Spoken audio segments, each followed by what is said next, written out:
The new United States Congress slashes its own ethics watchdog on day one, laying the groundwork for the Trump era.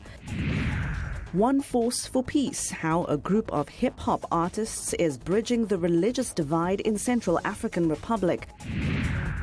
And after tough economic times, the African fashion industry bounces back with flair. Africa 54 starts right now.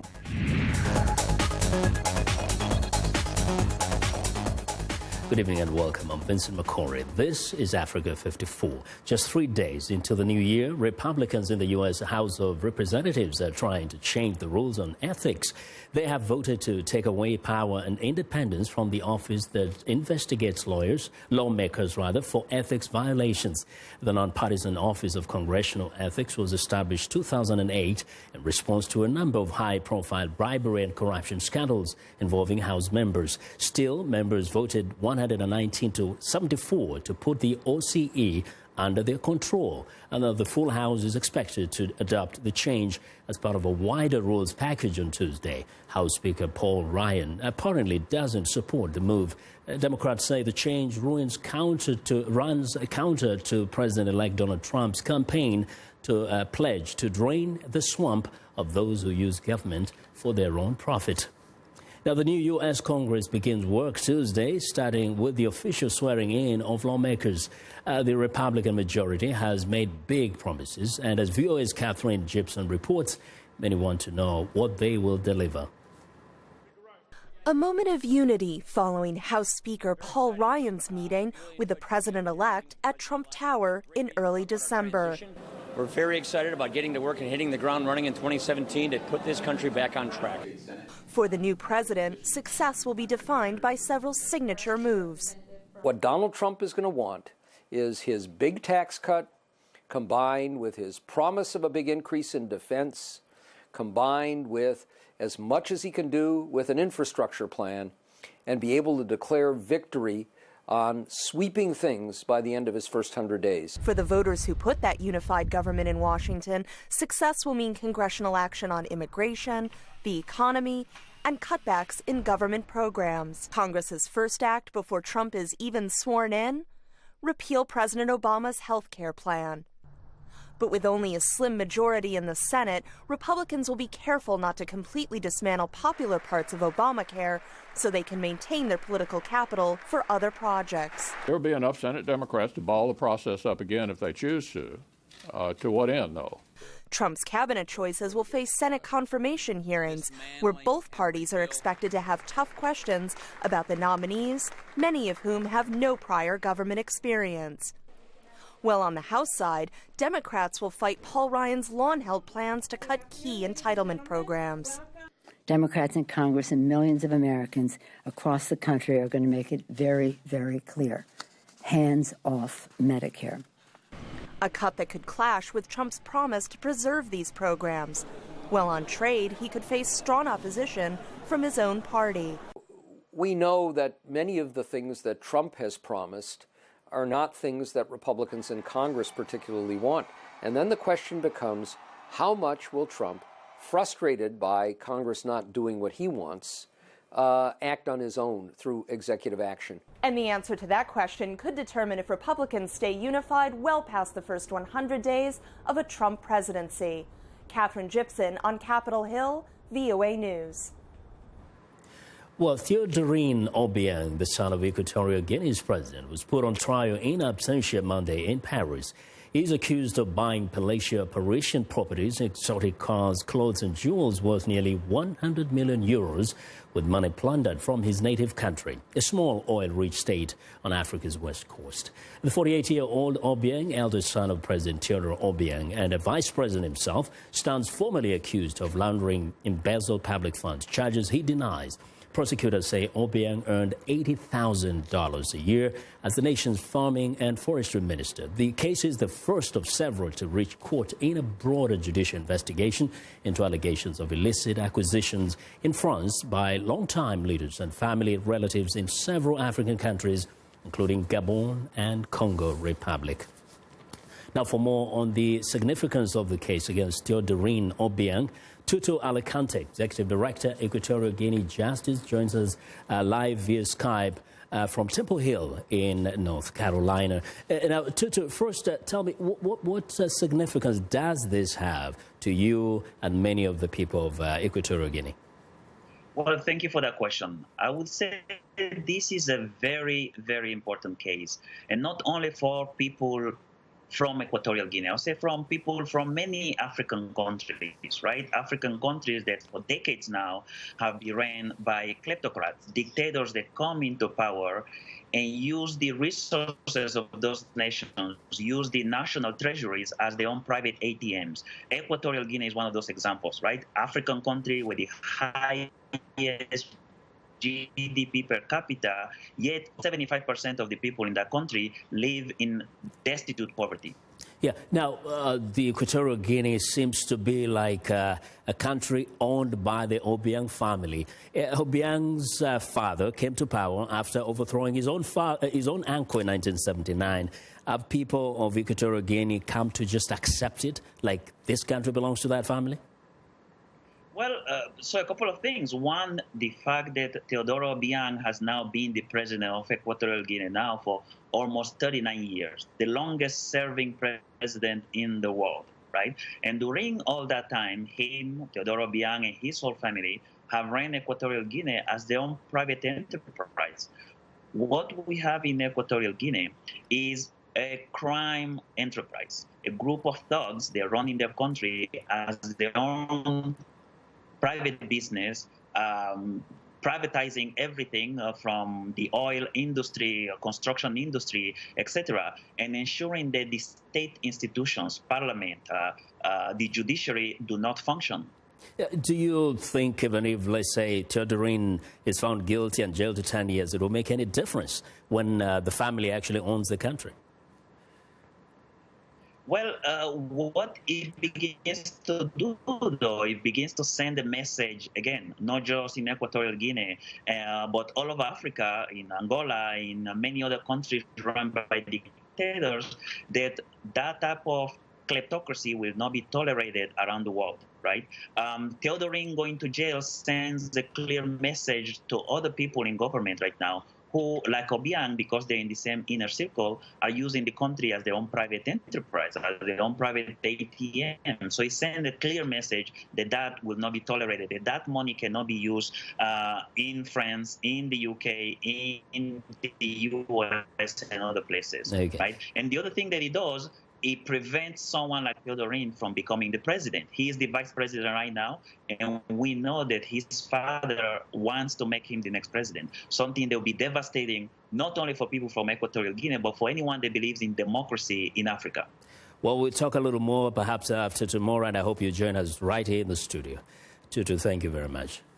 Thank you very much, Vincent. Yes, that is Tutu Alicante, is the Executive Director of Equatorial Guinea Justice. He joined us from Chapel Hill in North Carolina.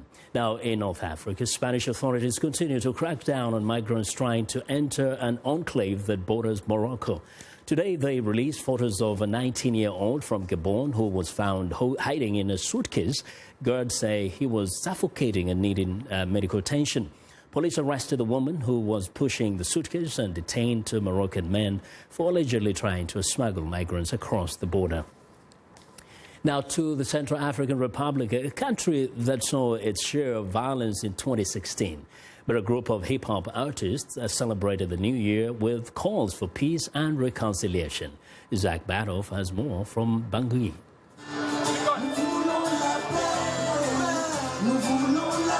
Meet One Force, a hip-hop collective made up of both Christians and Muslims. One Force est une arme pour combattre la violence. One Force is a weapon to fight violence. If we want to rescue the Central African Republic for tomorrow, we have to change ourselves.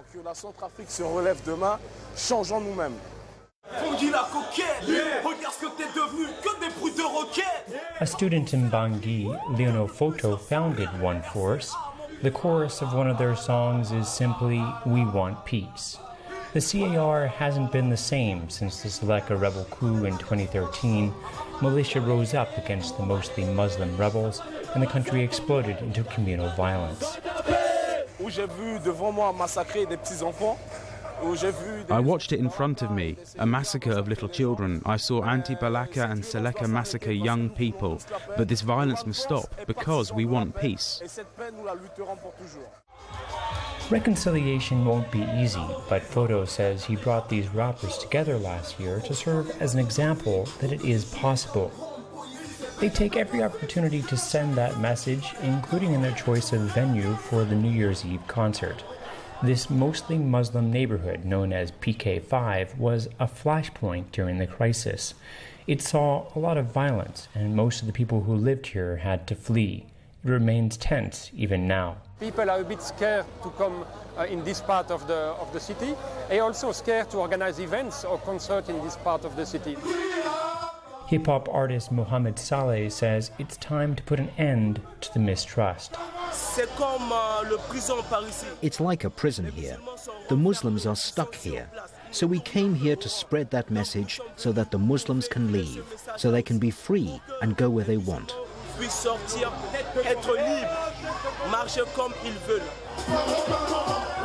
The concert was a welcome bit of normalcy.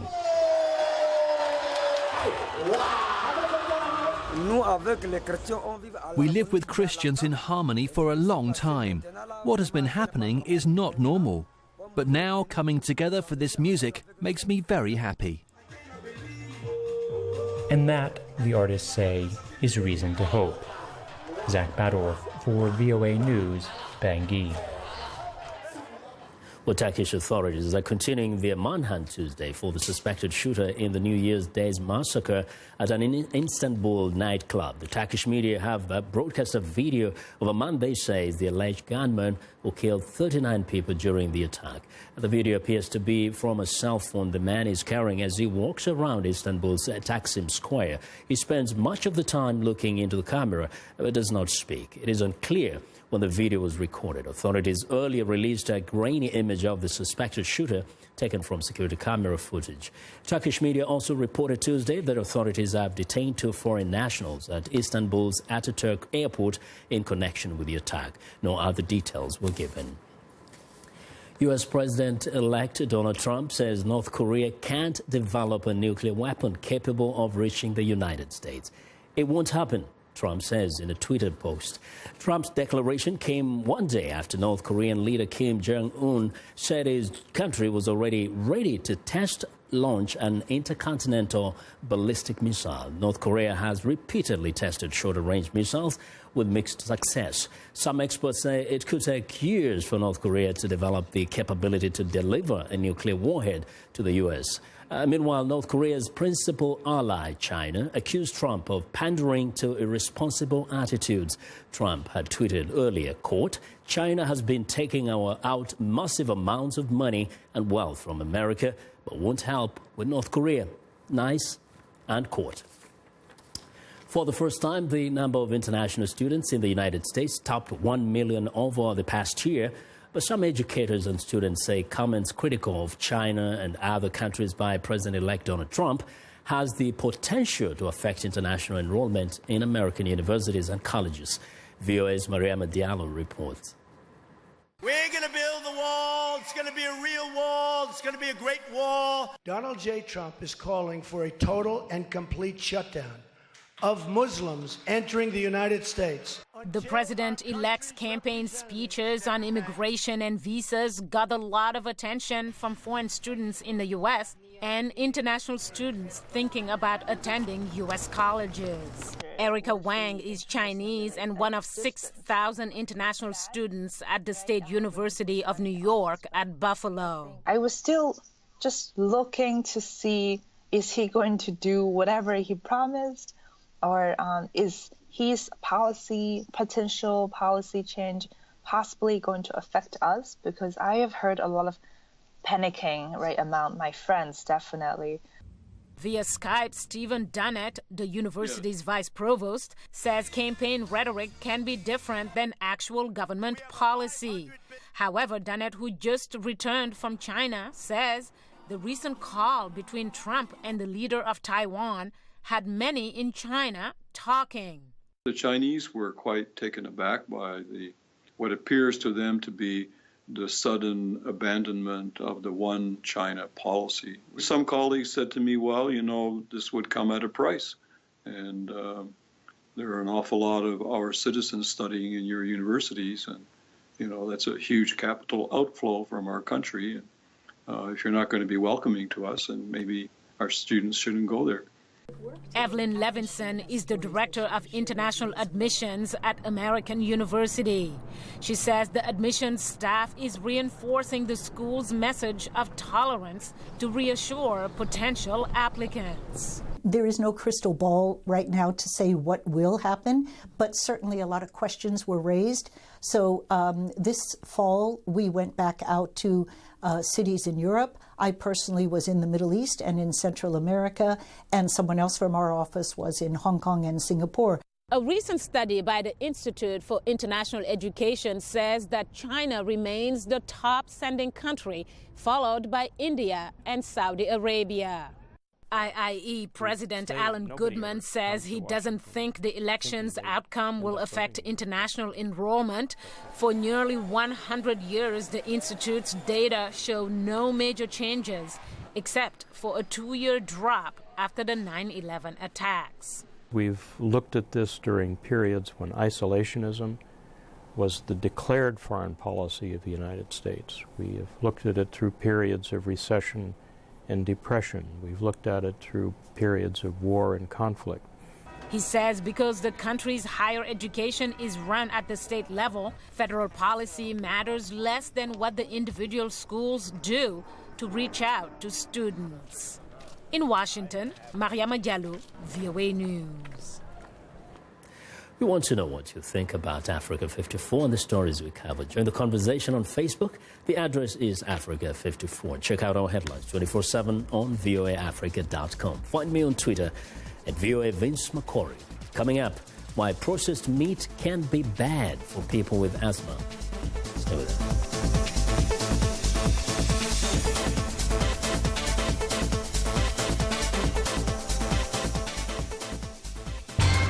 How do you see the world?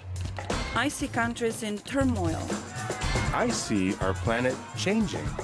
I see people at peace. No matter how you see the world, you'll get an unbiased and uncensored view of it on Voice of America. On television, radio, online, and mobile. In more than 40 languages all day, every day. Millions of people tune us in. How do I see the world? On Voice of America.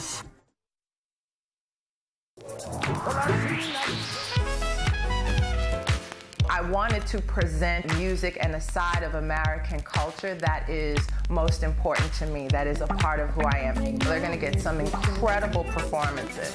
That's one of the things I love, bringing these artists in so you can get to see them do what they do. It's soul music, and that's what music is. It's that which comes from the soul.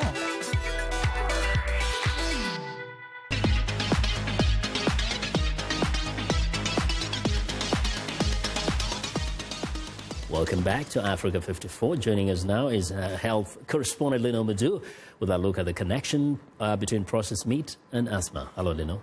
Thank you, Vincent. Well, a research study conducted in France revealed that eating processed meat might make asthma symptoms worse. The study of nearly 1,000 French people spanned from 2003 to 2013. Nearly half of them were asthma patients. The survey looked specifically at asthma symptoms, breathlessness, wheezing, chest tightness, and intake of cured meat. Among the people with asthma, higher meat consumption was linked with a worsening of their lung symptoms. People who said they consumed more than 4 portions a week had the biggest deterioration of their asthma by the end of the study. The experts stressed that their work cannot prove diet is definitely to blame and more investigations are needed. They say people should eat no more than 70 grams a day of red and processed meat for good health.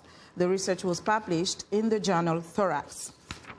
A new initiative in Somalia is engaging youth in Mogadishu to work with the government to fight sexual and gender-based violence. At a symposium held recently in Mogadishu, speakers urged the youth to push government agencies to effectively tackle gender and sexual violence. Observers say sexual and gender-based violence is rampant in Somalia and often goes unreported. They also say the lack of rule of law has seen people killed and raped without impunity. Practices like female genital mutilation make the lives of women and girls very difficult in the country. It was extremely beneficial, but we also realized that a lot of effort is required to eradicate sexual violence. We need to go to the villages and carry out door-to-door campaigns because it is in the communities where child abuse is rife. Girls are subjected to female genital mutilation and are forced into marriage. This has to be stopped. Somalia is considered one of the countries where these abuses are rampant, and I hope that there will be an improvement in future. There is need to improve the security and stability of the country if we are to stop these abuses. One of the biggest problems that the country is facing is insecurity, but given that the security situation is improving, we hope that the violations will decrease.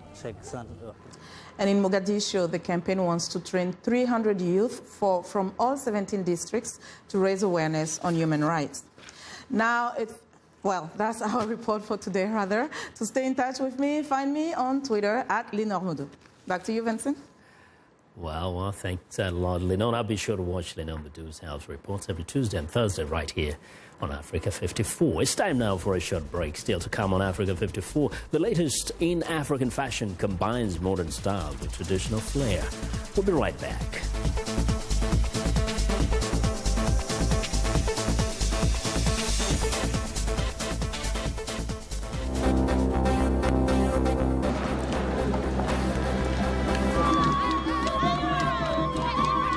taban yaw da qaida am bitat ayo ana gudu gibel kulum yamshi la cantonment matu dujman kalam da ita. Veuillez vous asseoir. Avait été fixé.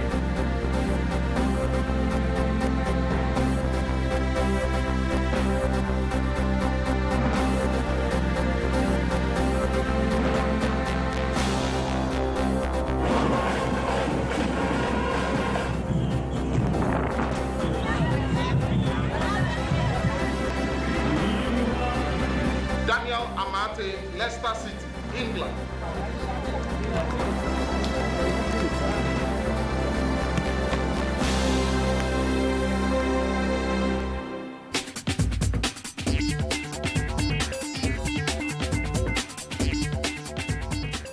Welcome back. Here's what's trending. Africa's fashion industry showed resilience in a tough year, with hubs like Nigeria and South Africa facing some of the most challenging economic times, but producing some unique lines that merged modern style with traditional flair. Here's viewers Caroline Turner. 2016 was not an easy year for fashion designers. Many struggled in the face of economic slowdown and weak currencies.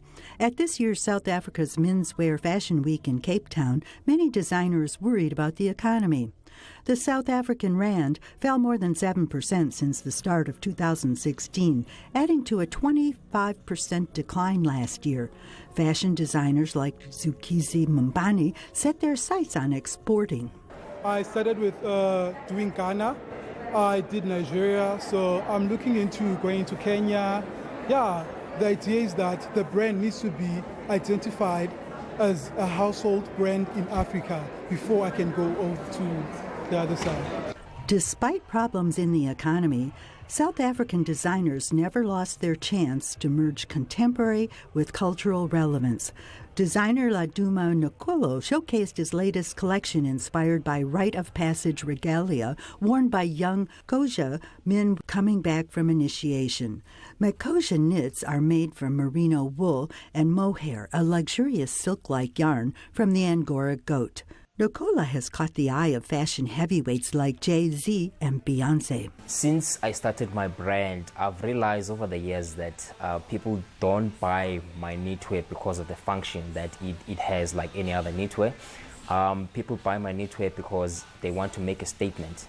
British designer and artist Hannah Tashima teamed up with high street fashion band Uniqlo to design a collection of hijabs, headscarves, tunics, and wraparound dresses in bold patterns and colors. Tashima is part of a global movement of designers trying to show the hijab as a symbol of empowerment for women instead of oppression. I think In fact, it's not necessarily just about designing for Muslim women, but diversity in general and designing for different body types and people from different cultural backgrounds. I think that that's something that we haven't seen a lot of on the high street, and you can start to see now that brands are branching out a little bit.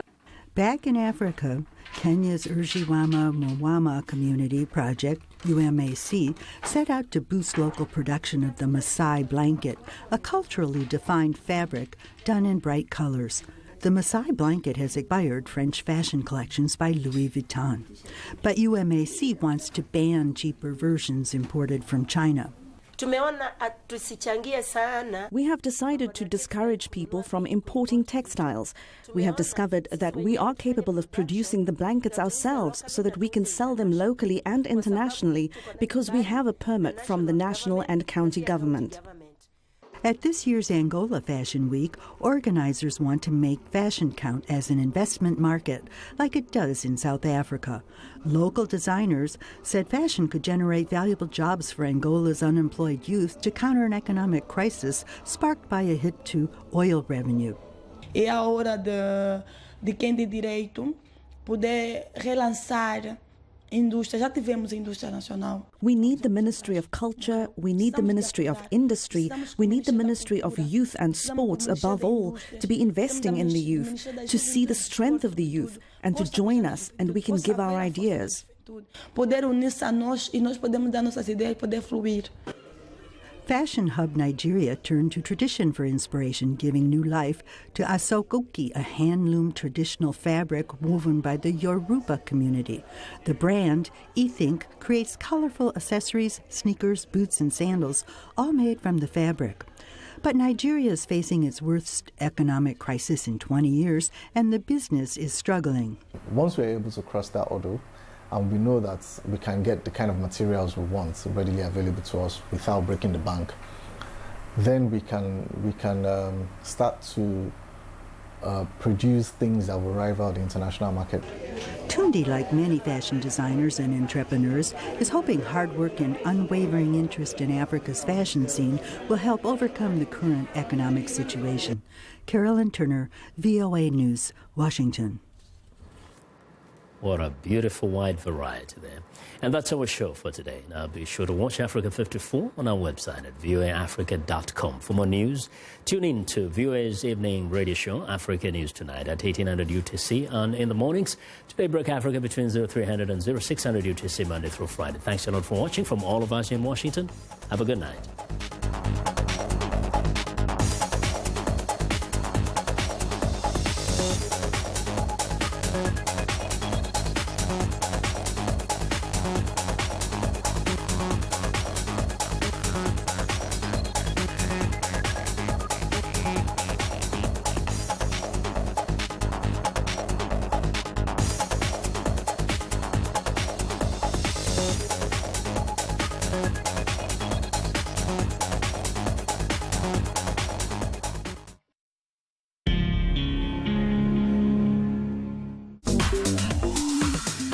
Welcome to English in a Minute.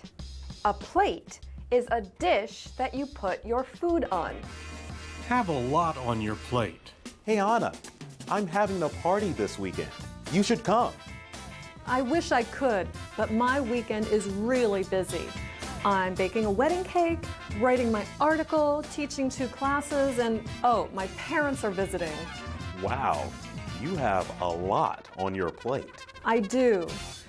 To have a lot on your plate means that you are dealing with many responsibilities or problems at one time. Imagine a plate being so full that it cannot fit any more food on it. Someone who has a lot on their plate is very busy, maybe too busy. And that's English in a Minute.